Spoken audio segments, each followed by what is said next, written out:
আসসালামু আলাইকুম everyone, welcome back to my channel স্বর্ণাস kitchen. আজ আমি আপনাদেরকে দেখাবো মাসালা পেয়ারা বা পেয়ারা মাখা।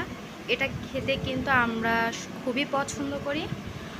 অনেক সময় রাস্তার খাবার স্বাস্থ্যসম্মত না হয়, এইভাবে পেয়ারা মাখা আমরা বাড়িতে অনায়াসেই বানাতে পারি।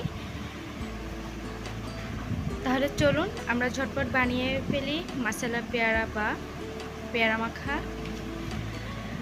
এর জন্য এখানে আমি নিয়েছি বড় সাইজের একটা পেয়ারা, আর এর জন্য যা মশলা দরকার সেটা আমি দেখিয়ে দিচ্ছি। এখানে আমি নিয়েছি সরিষা আর কাঁচামরিচ একসাথে বেটে, আর নিয়েছি চিলি ফ্লেক্স, আর নিয়েছি বিট লবণ আর শুকনো ঝাল ভেজে, আর দুটো লেবু। এবার এই পেয়ারাটাকে আমি পিস করে কাটবো। আর পিস করে কাটাটা যে আমার মতো করেই আপনাদের কাটতে হবে এমন কোনো কথা নেই। আপনাদের যেমন করে পছন্দ তেমন করে কেটে নিতে পারেন। ঠিক আমার মতো ফলো করে যে করতে হবে এমন কোনো কথা নেই। আমি পেয়ারাটা আগে থেকেই ধুয়ে নিয়েছি, আর ঠিক এভাবে সবগুলো আমি পিস করে নিব।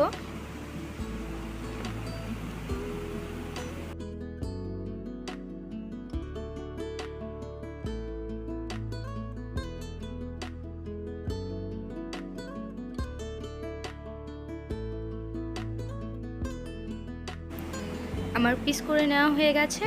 এখন আমি এর মধ্যে অ্যাড করব মশলাগুলো। এর মধ্যে আমি প্রথমেই দিয়ে দেব চিলি ফ্লেক্স। ঝালটা দিবেন আপনাদের পছন্দ মতো, আর আমি একটু ঝাল পছন্দ করি, এর জন্য আমি ঝালটা একটু বেশি দিয়েছি এখানে।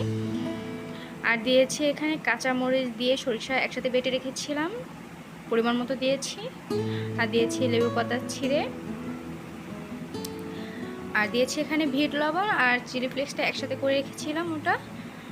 এবার এটা হাতের সাহায্যে আমি ভালো করে মেখে নিব। এটা চামচ দিয়ে আসলে ভালো করে মাখানো যায় না, আমি হাত দিয়ে এটা ভালোভাবে এভাবে মেখে নিব।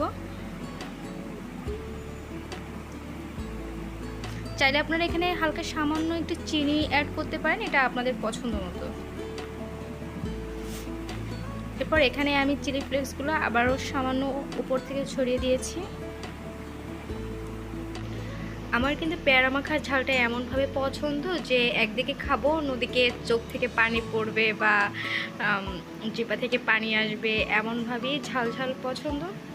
এর জন্য আমি একটু বেশি দিয়েছি।